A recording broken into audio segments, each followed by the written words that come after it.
മഴ നനഞ്ഞാൽ കണ്ണീര് കാണാനാവില്ല എന്നേ ഉള്ളൂ, കണ്ണീരില്ലാണ്ടാവില്ല.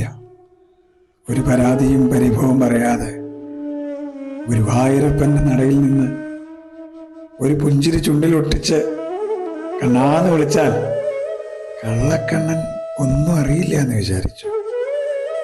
നീ മോഹിച്ചതെല്ലാം നീ മറന്നുപോയാലും കണ്ണന് മറക്കാനാവില്ല. അറിഞ്ഞോ അറിയാതെയോ ആ തിരുനടയിൽ നിൽക്കുമ്പോൾ കണ്ണാന്നൊന്ന് വിളിച്ചു പോയിട്ടുണ്ടെങ്കിൽ നീ പിന്നെ കണ്ണൻ്റെ സംരക്ഷണത്തിലാണ്. ഭൂലോകം മുഴുവൻ നിനക്കെതിരായി പത്മവ്യൂഹം തീർത്താലും നിന്നെ രക്ഷിക്കാൻ ഗുരുഭവനപുരിയിൽ ഒരാളുണ്ട്, ഗുരുവായൂരപ്പൻ. കൃഷ്ണ ഗുരുവായൂരപ്പ.